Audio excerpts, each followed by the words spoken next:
नमस्ते बच्चों, हमारी कक्षा में आपका स्वागत है। पिछले सत्र में हमने मनुष्यता के 4 पद पढ़े।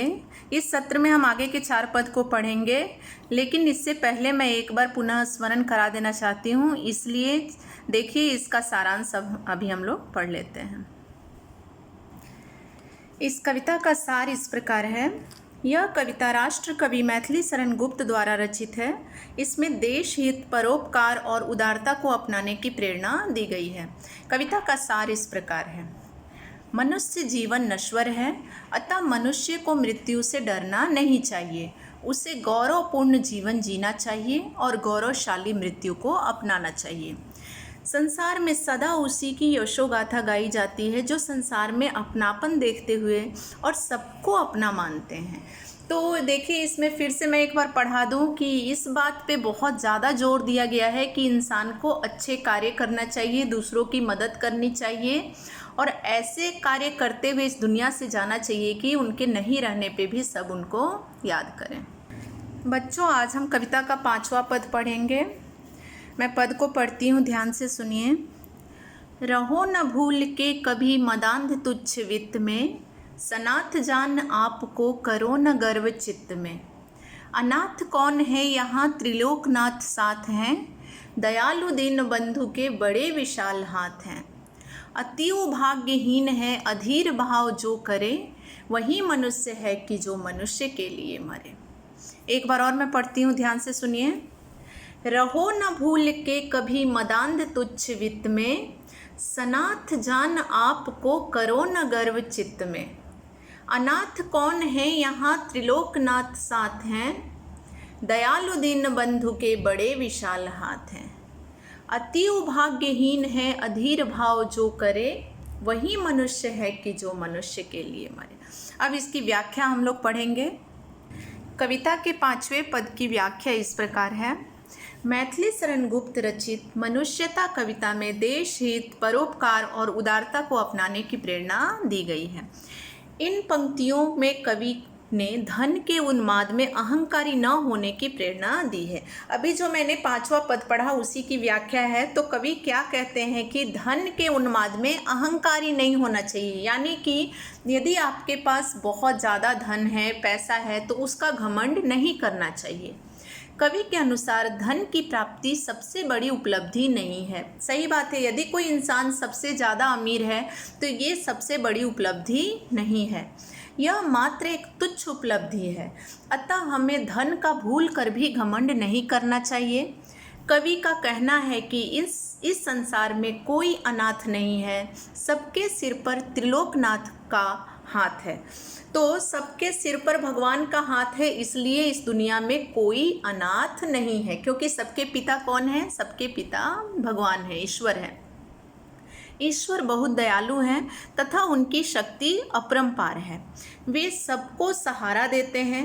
अतः परिस्थिति से घबराकर जो भी मनुष्य अपने मन में अधीरता का भाव रखता है वह सबसे बड़ा अभागा है। यानी कि परिस्थिति से घबराकर, जब विपरीत परिस्थिति होती है, उस परिस्थिति में यदि कोई इंसान उससे घबराकर और अपने मन में अधीर भाव रखता है, यानी कि वो डर जाता है या कुछ गलत विचार सोचने लगता है, तो वो इंसान सबसे बड़ा अभागा है। सच्चा मनुष्य तो वही है जो दूसरों के काम आता है तथा उनके लिए जीता और मरता है। उसी मनुष्य के अंदर सच्ची मनुष्यता की भावना होती है। आगे के पद को पढ़ेंगे। कविता का 6ठा पद देखिए। अनंत अंतरिक्ष में अनंत देव हैं खड़े, समक्ष ही स्वबाहु जो बढ़ा रहे बड़े बड़े। परस्परावलंब से उठो तथा बढ़ो सभी, अभी अमर्त्य अंक में अपंक हो चढ़ो सभी। रहो न यूं कि एक से न काम और का सरे, वही मनुष्य है कि मनुष्य के लिए मरे। एक बार और पढ़ती हूँ मैं। अनंत अंतरिक्ष में अनंत देव हैं खड़े, समक्ष ही स्वबाहु जो बढ़ा रहे बड़े बड़े। परस्परावलंब से उठो तथा बढ़ो सभी, अभी अमर्त्य अंक में अपंक हो चढ़ो सभी। रहो न यूं कि एक से न काम और का सरे, वही मनुष्य है कि जो मनुष्य के लिए मरे। इस पद की व्याख्या हम लोग पढ़ेंगे। कविता के छठे पद की व्याख्या इस प्रकार है। मैथिली शरण गुप्त रचित मनुष्यता कविता में देश हित, परोपकार और उदारता को अपनाने की प्रेरणा दी गई है। कवि के अनुसार इस अपरिमित आकाश में अनेक देवगण विराजमान हैं। अपरिमित यानी जिसकी कोई सीमा न हो।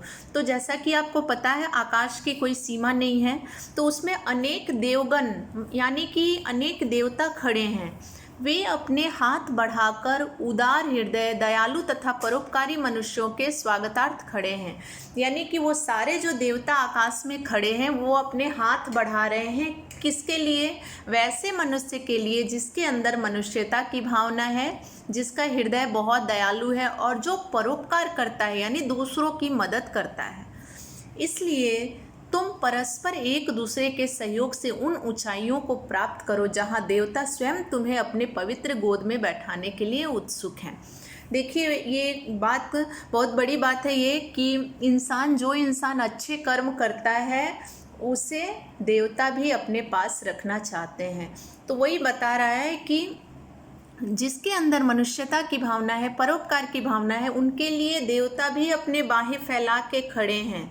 तो हमें सबकी मदद करनी चाहिए और एक दूसरे के सहयोग से आगे बढ़ना चाहिए। कवि का संदेश है कि इंसान को अमरत्व प्राप्त करने के लिए इस मरणशील संसार में एक दूसरे का कल्याण करते रहना चाहिए। कवि का क्या संदेश है कि ये जो मरणशील संसार है, मरणशील यानी कि एक न एक दिन मृत्यु निश्चित है, तो उसमें हमें सिर्फ अपने बारे में न सोचकर दूसरों के कल्याण के बारे में भी सोचना चाहिए। कवि यह भी कहते हैं कि हे मनुष्य, इस संसार में ऐसे मत जियो कि किसी के काम ना आ सको। यानी कि इस प्रकार इस दुनिया में मत जियो कि तुम्हारे रहने से किसी की मदद ना हो सके। सच्चा मनुष्य तो वही है जो दूसरे मनुष्यों के काम आता है तथा उनके लिए जीता और मरता है। अब हम लोग कविता के 7वें पद को देखेंगे। कविता का 7वां पद। मनुष्य मात्र बंधु है, यही बड़ा विवेक है।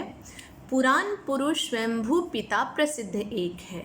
फलानुसार कर्म के अवश्य बाह्य भेद हैं, परंतु अंतरैक्य में प्रमाणभूत भेद है। अनर्थ है कि बंधु ही न बंधु की व्यथा हरे, वही मनुष्य है जो कि मनुष्य के लिए मरे। एक बार और पढ़ती हूँ, ध्यान से सुनिए। मनुष्य मात्र बंधु है, यही बड़ा विवेक है। पुराण पुरुष स्वयंभू पिता प्रसिद्ध एक है।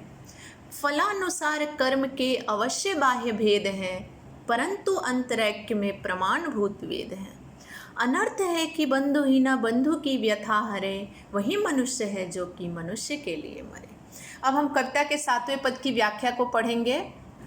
कविता के 7वें पद की व्याख्या। मैथिली शरण गुप्त रचित मनुष्यता कविता में देश हित, परोपकार और उदारता को अपनाने की प्रेरणा दी गई है। ये जो लाइन मैं हर कविता की व्याख्या के ऊपर पढ़ रही हूँ बेसिक है, ये अपने दिमाग में आप बैठा लो कि आखिर इस कविता में क्या बताया गया है। ठीक है। कवि कहते हैं कि मनुष्य के लिए सबसे बड़ा विवेक यही है कि वह संसार में सभी मनुष्यों को अपना बंधु समझे, अपना भाई समझे। पुराणों के अनुसार सभी मनुष्यों को एक ही पिता है। सही बात है, हम बोलते हैं कि हमारे पिता एक हैं, वो भी पिता परमेश्वर, ईश्वर को हम पिता मानते हैं। वह स्वयं परमात्मा है। यह बात सही है कि इंसान अपने कर्म के अनुसार फल ग्रहण करता है, अर्थात जिसने जैसा कर्म किया है वैसा ही उसे फल मिलता है। कवि कहते हैं कि स्वयं वेद इस बात का प्रमाण है। अतः संसार में यह सबसे बड़ा पाप है कि कोई व्यक्ति अपने बंधु का कष्ट न हरे। सच्चा मनुष्य तो वही है जो दूसरे मनुष्यों के काम आता है तथा उनके लिए जीता और मरता है। तो इसमें आपने देखा, यह बताया गया है कि इस दुनिया में कोई अनाथ नहीं है, सबके ऊपर परमेश्वर का हाथ है, सबके पिता एक ही हैं, वो है ईश्वर। लेकिन इंसान अपने कर्म के अनुसार फल पाता है, यानी कि जैसा कर्म करेंगे वैसा ही फल हमें मिलेगा। इसलिए हमें हमेशा अच्छे कर्म करना चाहिए। यदि हमें अच्छे फल की आशा है तो हमें अच्छे कर्म करना चाहिए। यही संसार का नियम है और इस बात का प्रमाण वेद में भी है कि जो इंसान जैसा कर्म करता है वैसा फल पाता है। और सच्चा मनुष्य कौन है? जो मनुष्य दूसरों के काम आता है, दूसरों के लिए जीता है और मरता है। अब हम कविता के अंतिम और 8वें पद को पढ़ेंगे। कविता का अंतिम और 8वां पद। चलो अभिष्ट मार्ग में सहस्र खेलते हुए, विपत्ति विघ्न जो पड़े उन्हें ढकेलते हुए। घटे न हेल मेल हाँ बढ़े न भिन्नता कभी, अतर्क एक पंथ में सतर्क पंथ हो सभी। तभी समर्थ भाव है कि तारता हुआ चले, वही मनुष्य है कि जो मनुष्य के लिए मरे। एक बार और मैं पढ़ती हूँ, ध्यान से सुनिए। चलो अभिष्ट मार्ग में सहस्र खेलते हुए, विपत्ति विघ्न जो पड़े उन्हें ढकेलते हुए। घटे न हेल मेल हाँ बढ़े न भिन्नता कभी, अतर्क एक पंथ में सतर्क पंथ हो सभी। तभी समर्थ भाव है कि तारता हुआ चले, वही मनुष्य है कि जो मनुष्य के लिए मरे। अब हम कविता के 8वें पद की व्याख्या को पढ़ लेते हैं। कविता के 8वें पद की व्याख्या। मैथिली शरण गुप्त रचित मनुष्यता कविता में देश हित, परोपकार और उदारता को अपनाने की प्रेरणा दी गई है। प्रस्तुत पंक्तियों में कवि ने संघर्षपूर्ण जीवन व्यतीत करते हुए लक्ष्य पथ की ओर आगे बढ़ते रहने की प्रेरणा दी है। यानी कि अपने लक्ष्य को प्राप्त करने के लिए हमारे जीवन में बहुत संघर्ष होंगे, बहुत कष्ट भरा जीवन होगा, लेकिन हमें फिर भी अपने लक्ष्य को प्राप्त करना है। कवि कहते हैं कि हे मनुष्य, तुम जीवन के जिस मार्ग पर भी चलना चाहते हो, हंसी खुशी से चलते रहो। जीवन में जो भी संकट आए उन्हें ढकेलते हुए आगे बढ़ते जाओ, परंतु एक बात का ध्यान रखो कि तुम्हारी आपसी मेलजोल न घटे तथा मित्रता एवं एकता का भाव कम न हो। सही बात है, कवि ने ये बोला है कि जो भी तुम्हारे लक्ष्य है उसे प्राप्त करो, लेकिन उसके रास्ते में ऐसा नहीं होना चाहिए कि तुम बस अकेले बढ़ते जा रहे हो और दूसरे जिन्हें तुम्हारे मदद की ज़रूरत है तुम उन्हें अनदेखा कर रहे हो। ऐसा कभी भी नहीं होना चाहिए। मनुष्य के लिए सबसे बड़ी बात यह है कि वह औरों का भी उद्धार करे तथा स्वयं भी तरे। यानी कि हम आगे बढ़ें लेकिन दूसरों की मदद करते हुए आगे बढ़ें। हम सिर्फ अकेले आगे नहीं बढ़ें, हमसे दूसरों की मदद होनी चाहिए, ऐसे आगे बढ़ें। सच्चा मनुष्य तो वही है जो दूसरे मनुष्य के काम आता है तथा उनके लिए जीता और मरता है। ठीक है, तो हमने कविता के 8वें पद की व्याख्या को भी पढ़ लिया।